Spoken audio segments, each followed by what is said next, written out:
안녕하세요. 오늘도 사연살롱을 찾아주셔서 감사합니다. 저는 40대 후반의 여성이에요. 하루 일을 끝내고 혼자 조용히 있을 때면 사연에 나오는 인생 선배님들의 얘기를 들으며 울기도 하고 감동도 받으며 힐링하는 시간을 갖곤 했어요. 오늘은 제 이야기를 해보려고 해요. 저희 집은 제가 6살 때 아빠가 돌아가셨어요. 평소 건강하던 아빠가 어느 날부터 이상하게 마르고 밥을 못 드시더니 병원에서 위암 말기라는 진단을 받으셨거든요. 그리고 얼마 안 돼서 저희를 여기에 두고 하늘나라로 가셨답니다. 엄마는 아빠 없이 저와 오빠를 다른 애들에게 뒤처지지 않게 키우려고 엄청난 노력을 하셨어요. 엄마는 시내의 대형 식당에서 일을 하신다면서 새벽에 나가 밤 늦게야 오셨어요. 저희가 다 커서 알게 된 건데 엄마는 식당 일 말고도 새벽에 우유 배달을 하셨더라고요. 그 사실을 알았을 때 오빠와 제가 너무 마음이 아파서 많이 울었던 기억이 있네요. 바쁜 엄마를 대신해서 저와 오빠는 외할머니와 이모할머니가 번갈아 돌봐주셨어요. 이모할머니는 외할머니 동생인데 남편분은 돌아가셨고 자식들은 다 해외에 나가서 살고 있다고 하시더군요. 그래서인지 저희를 돌보는 게 인생의 낙이라며 저와 오빠와 함께 있는 걸 참 좋아하셨어요. 초등학생 때 저는 철없게도 학교에 할머니들하고만 가는 게 싫다고 떼를 쓰기도 했어요. 다른 애들처럼 엄마와 같이 다니고 싶었던 거죠. 한 번은 정말 작정하고 투정을 부렸어요. 할머니들 다음 주에 학교 오지 마. 나도 다른 애들처럼 엄마 왔으면 좋겠단 말이야. 학부모 참관인데 왜 할머니들이 오냐고. 엄마 오면 다음 주에 하루 빠지라고 해. 할머니들은 그런 저를 어쩔 줄 몰라 하며 보기만 했고 저는 엄마 불러오라며 엉엉 울었어요. 그런데 다음날 오빠가 학교가 끝난 후 저보고 어디 가자고 하더라고요. 오빠는 중학교 1학년이었는데 지금 생각해보면 또래 애들보다 성숙했던 것 같아요. 저는 오빠와 함께 한참 버스를 탄 다음에 지하철로 갈아타고서 엄청 복잡하고 사람이 많은 데로 들어갔어요. 오빠는 저와 함께 햄버거 가게에 들어가 창가에 앉아 맞은편에 커다란 땡땡 가든이라는 고급스러운 식당을 가리키며 저기 봐. 엄마가 저기에서 일하고 있어. 사람들 엄청 많지. 저기 일하는 사람들 다 정신없이 바쁜 거 보여? 엄마는 저런 데에서 다른 생각할 틈도 없이 우리 위해서 열심히 일하고 계셔. 엄마도 소연이 니네 학교 한 번도 못 가서 속상하다고 하셨어. 근데 네가 그렇게 울면서 할머니들 오지 말라고 한 거 알면 얼마나 마음이 안 좋겠어. 저렇게 힘들게 일하시는데 말이라도 잘 들어야지. 오빠 말도 말이었지만 치열하게 일을 하는 사람들을 보니 어린 저도 생각이 확 달라지더라고요. 뭔가 사는 것에 대한 현실감이 생겼던 것 같아요.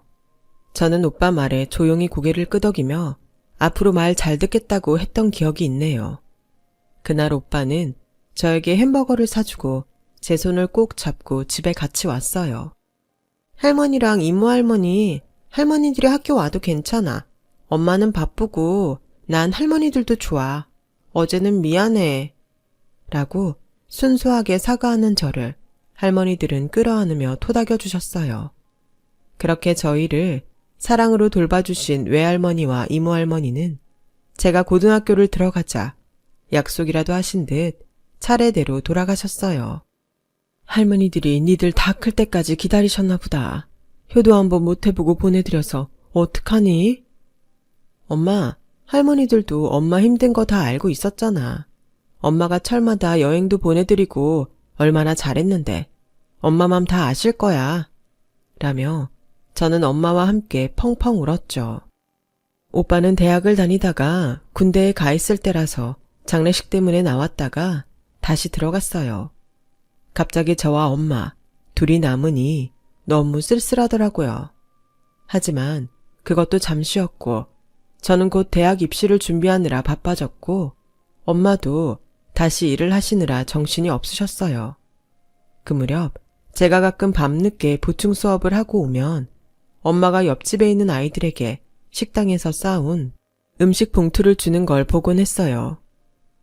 이제 막 중학교 간 애랑 어린 동생만 있다는데 얼마 전에 엄마가 돌아가셔서 아빠 오실 때까지 둘만 있는데 밥도 잘 못 챙겨 먹고 라면만 먹길래 식당에서 우리 거 챙겨줄 때 좀 더 가져왔어. 엄마네 식당 사장님은 굉장히 인심이 좋은 분이셔서 사회 기부도 많이 하신다더라고요. 식당에서도 아이들 잘 못 챙기는 직원들 음식을 따로 하셔서 반찬이며 국이며 일주일에 2번씩 챙겨주셨어요. 엄마는 거기에서 옆집 아이들 것도 나눠서 오신 거였어요. 쟤들 보니까 니들 어릴 때 생각도 나고 니네는 할머니들이라도 있었지. 쟤네는 아빠 혼자 다 건사해야 되나 보더라. 하시며 안타깝게 생각하셨어요. 그래서 저도 가끔 그 애를 만날 때는 같이 간식도 사 먹고 공부도 조금 가르쳐주곤 했는데 중학생 남자애가 굉장히 똑똑해서 놀라곤 했어요. 그러다가 어느 날 학교에서 오는데 옆집 남자애가 귀에 헤드폰을 끼고 책을 보며 걷고 있었어요. 그리고 그 애를 향해서 저만치서 자동차가 달려오고 있더라고요. 저는 앞뒤 가릴 것 없이 달려가서 그 애를 차도 밖으로 밀어 넘어뜨리면서 저도 같이 넘어졌어요. 아, 좀 조심하고 잘 보고 다녀. 간 떨어질 뻔했네. 운전자는 저희한테 화를 버럭 내고 다시 차를 몰고 가버렸어요. 남자애는 놀라서 한쪽 무릎과 팔을 다친 저를 보고 누나, 어떡해요? 많이 다쳤어요? 어떡하지? 너무 고마워요, 누나. 야, 괜찮아. 이런 거 아무것도 아니야. 자고 나면 나아. 라고 아이를 안심시키고 집에 왔어요. 다행히 저는 타박상과 찰과상만 입었지만 며칠 고생하긴 했어요. 대신 엄마랑 오빠가 걱정을 할까봐 그냥 넘어졌다고만 했죠. 그런데 옆집 아이 아빠가 저에게 고맙다고 케이크와 용돈을 주시더라고요. 엄마와 오빠는 그때야 얘기를 들었고 저보고 잘했다고만 하셨어요. 저는 오빠와 같은 학과인 사회학과를 선택해서 대학에 갔어요. 엄마도 한시름 놓았다며 너무 좋아하셨죠. 하지만 기쁨도 잠시. 오빠는 제가 대학을 들어가고 얼마 안 돼서 방송국에서 인턴으로 일하던 도중 사고로 세상을 뜨고 말았어요. 정말 청천벽력 같은 일이었고 아빠나 할머니들 돌아가실 때보다 더 충격이었어요. 특히 엄마는 오빠한테 갖는 기대와 희망이 컸기 때문에 한동안 넋을 잃고 누워만 계셨어요. 그러면서 몸도 많이 쇠약해지셨고 결국은 식당도 그만둬야 했어요. 도저히 일을 할 수 있는 상태가 아니었거든요. 병원에서는 그동안 일을 너무 많이 해서 기능들이 다 떨어졌다며 그저 푹 쉬고 잘 먹어야 면역 수치도 다시 올라간다고 하더군요. 저는 학교를 그만둘 생각을 했지만 오빠가 방송국에서 일하고 싶어 했던 꿈을 제가 대신이라도 이뤄야겠다는 마음에 이를 악물고 독하게 공부했어요. 그전까지는 적당히 남들 하는 만큼만 하면 된다는 마음이었지만 이제는 제가 장학금도 타고 돈도 벌고 방송국도 들어가야 했으니까요. 언론고시 공부만도 만만치 않은 거라서 저는 매일 3시간, 4시간을 자며 공부하고 일하느라 바쁘게 보냈어요. 그리고 너무도 다행스럽게 대학 졸업 전에 한 방송국에 합격했고 오빠가 원하던 보도국은 아니었지만 시사교양 쪽에서 일을 하게 됐어요. 저도 보도국을 지원하는 걸 두고 고민을 많이 했지만 제 성격이 보도국 일을 할 만큼 씩씩하지도 못했고 성적도 굉장히 좋아야 했기 때문에 떨어지는 것도 겁이 났어요. 소연이 네가 방송국에 간 것만으로도 오빠는 하늘에서 굉장히 기뻐할 거야. 엄마도 오랜만에 입맛이 다 돈다. 너무 잘 됐다. 라며 엄마는 굉장히 좋아하셨고 저는 그런 엄마와 함께 오랜만에 시내에 나가서 맛있는 것도 먹고 쇼핑도 했어요.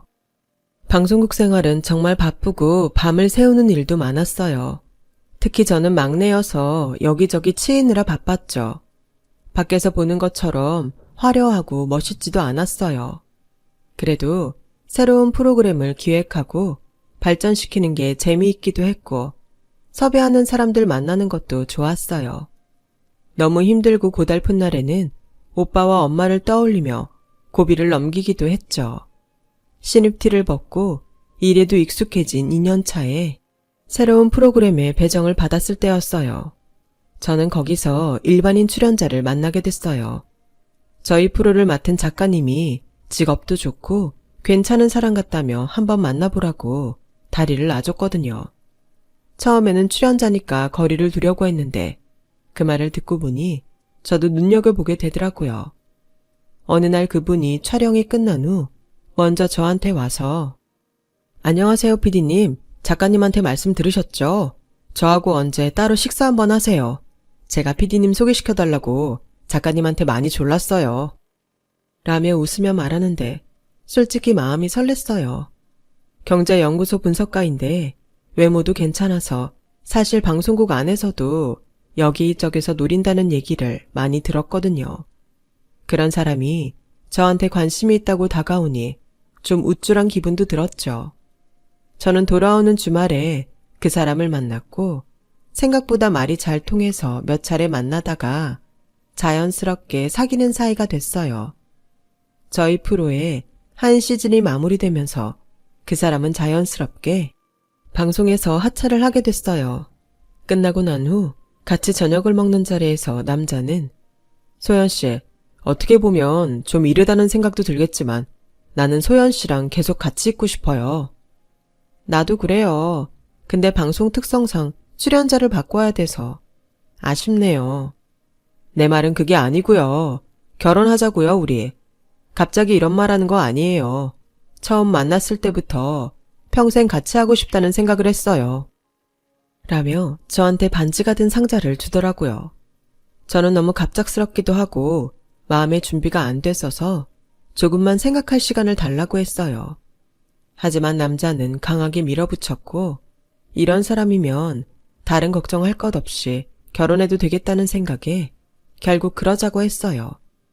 시어머니는 처음 인사하러 간 날부터 상견례와 결혼식까지 저와 엄마에게 시종일관 차가웠지만 저희는 결혼하면 나아질 거라 믿었어요. 사람도 사귀어 보면 몰랐던 걸 알게 되고 그러면서 가까워지잖아요. 하지만 시어머니는 바쁜 중에도 주말에 시댁에 갈 때마다 우리 종호 사위 삼겠다고 하던 집이 판검사 집안, 의사 집안 이런 데였어. 얼마 전에 땡땡 법무법인 딸 결혼한다는 소리 들었니? 걔가 우리 종호한테 죽고 못 살던 애다. 우리 종호가 그런 애야. 어쩌다 날라리판 같은 방송에 나가서 널 만났는지 참 이해할 수 없지만 네가 알고는 있어야 될 것 같아서 말하는 거다. 라며 되풀이해서 말하곤 했어요. 엄마, 이제 그만할 때도 됐잖아요. 우리 서로 좋아서 결혼했고 직업이나 배경 보고 만난 것도 아니에요. 종호, 너는 그렇겠지. 근데 너 말이다. 박소연, 너도 그러냐? 정말 종호 직업이나 배경 하나도 안 본 거 맞아? 아니라고 못할 거다. 시어머니는 저를 새아가나 며느리라고 부르지도 않았어요. 그런 수모를 당하면서도 제가 견딜 수 있었던 건 남편 때문이었어요. 남편은 시어머니한테 자꾸 이러면 더는 오지 않겠다고 했고 아들에 대한 자부심이 넘쳤던 시어머니는 그것만은 싫었는지 그때마다 입을 다물고는 더는 아무 말도 하지 않았어요. 이런 날들도 조금만 참으면 괜찮아지겠지 하며 보낸 시간이 결국 3년이 넘어갔지만 시어머니 태도는 전혀 나아지지 않았어요. 그 무렵 저희 부부는 아이들 가지려고 노력했는데요. 남편이 혼자 시댁에 갔다가 그 얘기를 했나 보더라고요. 다음날 바로 시어머니는 회사에 있는 저한테 전화를 해서 무슨 애가 중요하니? 요즘 같은 세상에 돈부터 벌어놔야지. 애 타령할 거 하나 없다. 그러니까 너무 서둘지 마라. 일이나 잘해. 어머니, 저희 결혼한 지 3년 됐는데 아이가 없어서 그랬던 거예요. 다른 집들은 어른들이 아이 없으면 걱정한다고 해서요. 근데 어머니는 아니신 것 같네요. 다른 집이야. 엄마도 아빠도 다 똑똑하고 우수하니까 아이가 빨리 생기길 바라지. 나는 아이가 똑똑하게 태어나지 못하면 인생이 불행해질 거라고 믿는다. 애들은 엄마가 똑똑한 거 물려받는다는데 나는 내 손주가 불행하게 살기를 원하지 않으니까 그리 알아. 한마디로 제가 모자라서 똑똑한 아이를 낳을 수 없을 테니 포기하라는 거였어요. 정말 너무 기가 막히고 울분만 올라와서 하루 종일 일도 잘 안 되더라고요. 당신 이제 우리 엄마 말 신경 안 쓸 때도 됐잖아. 그런 거 하나하나 따지면서 앞으로 더 많은 세월을 어떻게 살려고 그래. 당신은 당신이 듣는 말 아니니까 그렇게 쉽게 말하지. 그런 모욕적인 말을 듣고 화가 안 나면 사람이야? 아, 그러게. 좀 더 공부도 잘하고 당신네 친정도 더 열심히 살아서 돈도 잘 벌지. 뭐 했어? 지금 말 다 했어? 이제 이런 식으로 나온다 이거지? 라며 저희는 신혼 때도 싸워보지 않은 큰 싸움을 했어요. 저와 남편의 사이는 냉랭해져서 조금씩 틈이 생기기 시작했어요. 그러다가 남편이 다니던 경제연구소에서 대거 명예퇴직을 받는 일이 생겼고 그 예비 명단에는 남편 이름도 들어있었어요. 남편을 생각하면 안 된 일이었지만 시어머니를 보면 쌤통이란 마음도 들었어요. 그런데 어이없게도 그게 저희 친정 엄마한테 불똥이 튀더군요. 제가 맡은 방송에 출연하셨던 분이 주신 스파 이용권을 엄마한테 드렸는데 엄마가 거기 가서 시어머니를 만난 거였어요. 아니, 지금 남의 아들을 일 못하게 만들어 놓고 이런 데에 오고 싶으세요? 사위가 힘들 때면 사지 멀쩡한 장모가 나가서 폐지라도 주어야지. 무슨 낯짝으로 이런 고급스런 스파를 와요? 주제에 언제부터 이런 데 다녔다고 당장 못 나가요. 그리고는 저희 방송국 1층 로비에서 경비들이 못 올라가게 하니까 제 이름을 대며 빨리 불러내라고 난리를 쳤어요. 시어머니는 저를 보자마자 커다란 핸드백으로 제 머리를 퍽 때리더니 너 같은 게 우리 집안에 들어와서 기운을 망치니까 잘 나가던 우리 아들이 회사에서 명예퇴직당하지. 못 사는 게 나쁜 거 묻혀서 남의 집안 들어와서 전부 다 망쳤어. 방송국 사람들 인연이 꽃뱀 같은 년이라니까요. 너 당장 이혼해. 나가! 라며 난동을 부렸고 저는 너무 수치스럽고 창피해서 어디로 사라지고 싶었어요. 저는 남편한테 음성 메시지로 이 모든 걸 담담히 남겼고 일이 끝나고 집에 들어가자 거실에 있던 남편은 지친 표정으로 이혼할까? 라는 한마디만 하더군요. 더는 말을 안 했지만 그 사람도 저 때문에 재수가 없어졌다는 자기 엄마 말을 믿고 싶어하는 눈치였어요. 그렇게 저희의 4년이 조금 못 되는 결혼 생활은 허무하게 끝이 나버렸고 저에게 다리를 놔주었던 작가님은 미안해하며 아이 없이 헤어진 게 오히려 다행일 수 있다고 밥을 사주며 위로하더라고요. 저는 그 후로 방송국을 그만두고 책임 프로듀서님이 세운 제작사로 옮겼어요. 시어머니의 편견과 억지에 남편과도 사이가 멀어져 이혼한 저에게 일은 아주 좋은 도피처가 되어주었어요. 다른 잡생각하지 않고 일에만 몰두해서 그런지 성과도 좋았고요. 저는 저희 제작사에서 가장 시청률을 잘 내는 프로그램을 만들었고 4년 후에는 PD 중에서 제일 연봉을 많이 받는 사람이 됐어요. 그때 저희가 만든 프로에 의학 정보 자문을 해주던 의사가 저희 엄마가 오빠가 돌아가신 후로 몸이 계속 안 좋았는데 요즘은 더 기운이 없으신 것 같다는 얘기를 들으시고는 자기네 병원에 한번 오라는 말씀을 하셨어요. 저는 하루 시간을 내서 엄마와 함께 병원에 갔어요. 제가 땡땡 제작사 소연 PD라고 하자 간호사는 기다렸다는 듯 친절하게 저와 엄마를 직접 맞으러 나왔고 휠체어에 엄마를 앉히고 조심스럽게 모시고 가는데 정말 감동스럽기까지 했어요. 그렇게 진료실 복도로 가고 있는데 누가 옆에 있는 사무실에서 툭 나오더군요. 저는 그 사람을 보고 정말 짜증이 확 치밀어 올랐어요. 바로 전 시어머니였거든요. 원수는 외나무다리에서 만난다고 했는데 지금까지 기분 좋게 있다가 시어머니를 또 만나야 되는지 뭐 이런 운명이 있나 싶더라고요. 아니나 다를까 시어머니는 휠체어에 앉은 엄마와 저를 번갈아 보더니 남의 아들 인생 망치더니 아주 천벌을 받았구나. 이제 다리 병신까지 된 모양인데 주제에 맞게 동네 병원이나 가지? 그래도 살아보겠다고 이런 병원까지 찾아왔네. 휠체어를 밀던 간호사는 그 말을 듣고 너무 놀라서 어디론가 뛰어갔고 저는 엄마 휠체어를 잡고 못 들은 척 진료실을 향해 갔어요. 시어머니는 자기 분에 못 이겨서 쫓아오더니 제 머리채를 붙잡으며 너네 징그러운 종자들이 왜 여기 있냐고! 당장 나가지 못해? 라며 소란을 피웠고 제가 시어머니 손목을 잡고 한마디 하려는 순간 간호사와 함께 뛰어온 의사가 보고는 무슨 오해가 있으신 모양인데 이분은 제가 봐드린다고 부른 거예요. 라며 사정 설명을 하려고 애를 썼어요. 이렇게 난리가 나자 다른 사람들도 하나둘 저희 쪽으로 몰려들었죠. 너무 창피해서 딱 죽고만 싶은데 그때 갑자기 대체 이게 다 무슨 일이에요? 하는 목소리에 모두 동작을 멈추고 돌아봤고 간호사는 부원장님, 여기 이분이 갑자기 환자분한테 심하게 행동하셔서요. 부원장님이세요? 제가 정말 이런 사람이 아닌데 여기 이 모녀가 우리 아들 신세 망쳤다고요. 얘랑 결혼하고 우리 애가 되는 일이 없어서 얼마나 힘든데요. 그러니 제가 얼마나 한이 맺혔겠어요. 라며 목에 핏대를 세우는데 부원장은 우리를 가만히 보더니 맞네. 저희 옆집 사시던 아주머니하고 학생 맞죠? 우리 애들 식사도 챙겨주시고 여기 소연 학생 아니에요? 우리 아들 차에 치일 뻔한 것도 구해줬잖아요. 저 못 알아보시겠어요? 그러고 보니 그 집 애들 아빠네. 아휴, 세월이 얼마 흐르지도 않았는데 내가 하마터면 못 알아볼 뻔했네. 라며 엄마는 부원장님 손을 잡고 반가워하셨어요. 시어머니는 부원장이 저희한테 호의적으로 나오자 입을 다물고 눈치를 보더군요. 저는 때를 놓치지 않고서 부원장님에게 여기 의사 선생님이 제 프로그램에 나오셨는데 엄마가 아프다니까 봐주신다고 하셨거든요. 근데 이 할머니가 저희가 못 올 때를 왔다고 이렇게 난리를 피우네요. 병원이 누구는 와도 되고 오면 안 되는 곳인가요? 아픈 사람 치료하는 데인데요. 일단 제 방으로 가세요.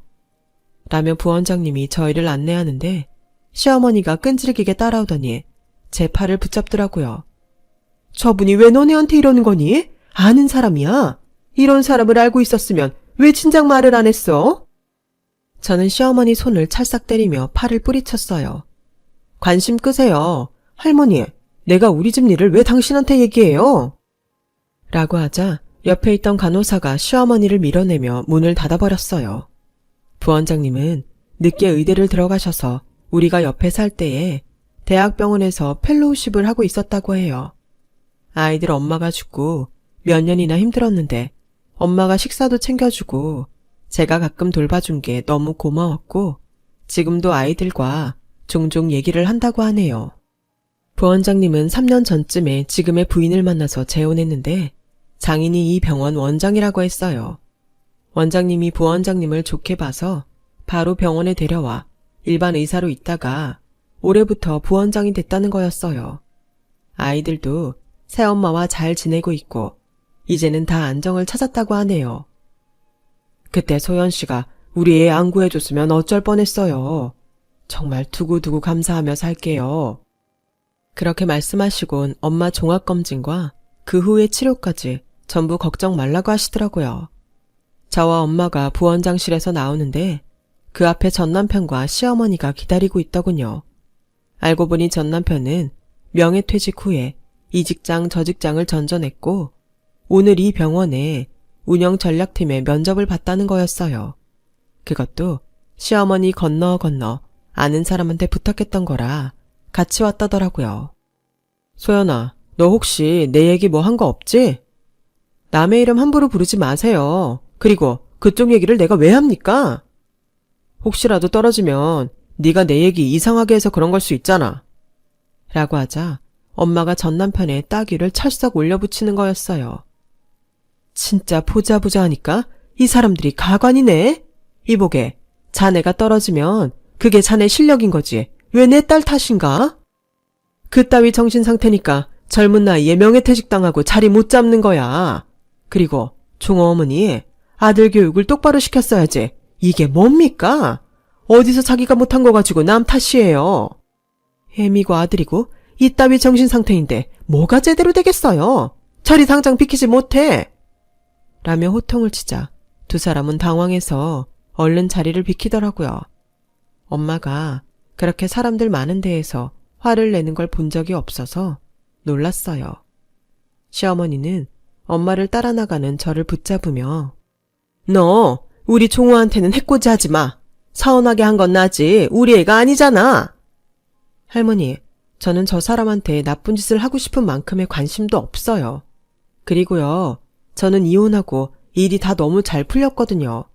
다 자기 하기 나름이니까 앞으로는 엄한 사람들 억울하게나 하지 마세요. 라고 냉정하게 잘라 말하고 병원을 나왔어요.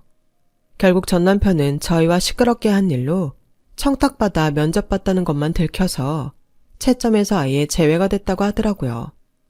엄마는 종합검진에서 초기 갑상선암을 발견해서 그 병원에서 수술을 받았고 그 뒤로도 계속 건강관리를 위해 병원에 정기적으로 다니셨죠. 그 이후로 전 남편 집사람들은 마주친 적이 없어요.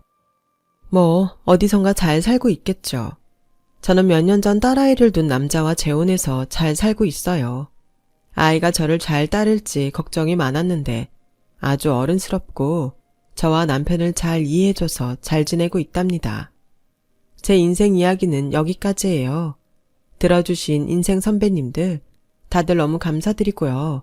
항상 건강하고 좋은 일만 있으시기를 생각날 때마다 빌게요. 모두 좋은 하루 되세요. 여러분, 사연 댓글에 응원과 현명한 조언 부탁드려요. 좋아요와 구독은 저에게 큰 힘이 됩니다. 오늘도 좋은 일 가득하세요.